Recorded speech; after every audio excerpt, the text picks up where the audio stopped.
All right, Ian. Patrick. We have an amusement park that's set to open in just a few months. Seems like a weird time to open an amusement park. In Japan. But yes, Super Nintendo World is opening inside Universal Studios Japan on February 4th, 2021. And we're starting to get better looks at what it's going to be like on the inside. So the main attraction is going to be Mario Kart Koopa's Challenge. That's sort of the anchor ride for that area. It's going to be a Mario Kart roller coaster, but there's going to be AR goggles involved. So you'll be able to see shells and throw shells at your... while you're on the coaster. While you're on the coaster. Do stuff. It's not free moving. It's not like go-karts or anything like that. It is an on-track roller coaster, but they're augmenting it with all sorts of that, AR stuff to make it look like a round of Mario Kart when you play. Koopa's Challenge is called.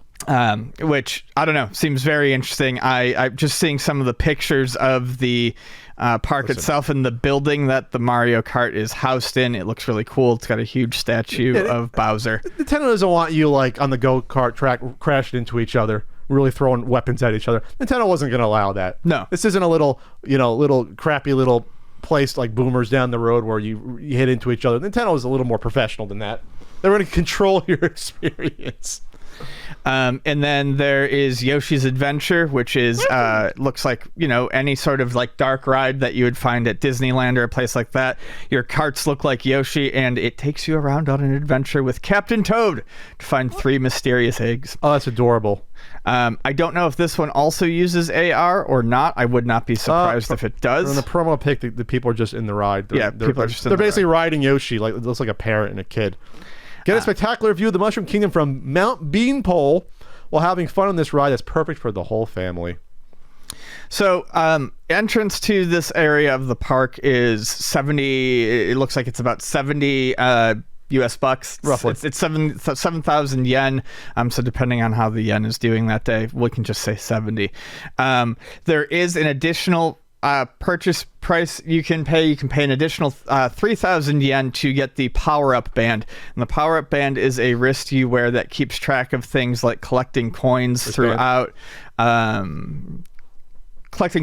the park, and doesn't seem like it's necessary. I mean, maybe if you go there a lot, you wouldn't need it after, the first time. But, this isn't a full-on theme park. This is a section of Universal Studios. So it's big, but it's not going to be massive. This is not like, a Disneyland. I feel like, to really kind of get your time's worth out of it, the power-up band would probably be something that you would want to pick up, because with that, what I'm guessing is it really kind of gives you a reason to explore all the nooks and crannies of the area. And honestly, the design of it is what I'm most excited about. That's the sort of stuff that I would be most excited to do, to just kind of explore and walk around and see what's going on. So they announced these 2 rides. Is there more than these 2? Is everything else just like shops and little things you walk around? Pretty much just shops and little things. I think they'll probably be, they can open another ride later, but this is technically how this sort of stuff usually goes. It's like when Disneyland opens up, when they opened up their Star Wars Galaxy's Edge. These are not, and I feel like some people who haven't been following this maybe got the wrong idea. This is not a Nintendo theme park with one main front gate that you go in and it's all Nintendo. It's a section of Universal Studios. So if you've ever been to a Universal Studios and seen how they theme out areas, this is going to be similar to that. So there's a couple of rides, lots of shops, lots of facades and things like that. Sure. And then maybe they expand in the future. Who knows? Right. Then they absolutely can. Because when you look at... they talked about, I believe, doing, there was like a Donkey Kong country. We looked at some old maps a while back. That's right. There was like a Donkey Kong Country ride, I think, and maybe even a Legend of Zelda thing. I don't recall. Sure. This is staying Mario theme, which makes sense because that's... Come on. So yeah, more will obviously be added. I'm sure this will be very popular, but this is what they're opening up. Yeah, there'll be a shop. Maybe they'll have like exclusive items available just for if you go to this location. I'm sure they'll do stuff like that to draw people in, little plushes and things like that to buy. Maybe they'll have a little Nintendo snacks. I like Nintendo themed snacks. Because when you look at it, it's not a huge amount of space. When you look at it, you're like, you can't fit 5,000 people on this thing. You can fit maybe several, like 1,000 people. Like it's not a huge amount of space when you look at this. You can probably walk through this thing in a minute. Like in terms of like it's not gigantic. Maybe a couple minutes you can walk through this thing. But maybe we get it here. Maybe it's bigger. Maybe they have more space and more people. I have a feeling this will be very popular, and I could definitely see it expanding.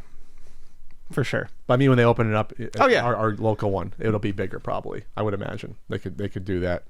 I've been to the Universal here one time, I believe. I was at it one time. Was I ever at this one when I visited here in 2008 when I met Ian? I think I visited. I forget. Or I went to MGM or both with my friend Tommy. But anyway, so I think it's gonna be fun. Obviously, the price for it. Well, it's an amusement park. I mean, or amusement park section. I mean, what do you expect? Yeah. What do you expect? You're gonna pay $70-$100. That's what it is. About what I would expect. And then obviously they wanted to originally, I think, have this for the Olympics. The Olympics is pushed back. Everything's pushed back this year. So I can see a lot of people. Once we can travel again and our passports aren't worth spit, people want to go to Japan to check this out. I'd want to. I'm actually thinking about going to the Olympics next year if things are hunky dory. I figure I wanted to go to Japan this year. The Olympics are in Japan. They pushed them back. Why not? It could be cool. And then maybe I could check this out too. But it'll be a madhouse, I think, the first year trying to get into this. Absolutely. Thing. I'm guessing they're gonna have to limit the people that are on this thing. They are. It even says at the bottom of actually the main website that you need to get a timed entry ticket. So basically, they're doing it like. And apparently Galaxy's Edge didn't really need it, but they're doing it like Galaxy's Edge that they did at Disney. You have to basically reserve yourself a time band to get in. Well, I mean, the good news is that when you look at it, you can probably go on both the rides and look at everything in a couple hours at most. There's a little toadstool house sitting there that you probably can walk in and get some crap.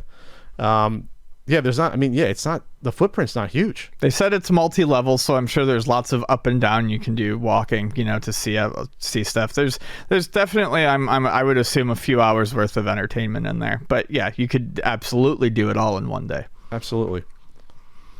All right, you gonna check it out, Ian? You gonna go to Japan with me?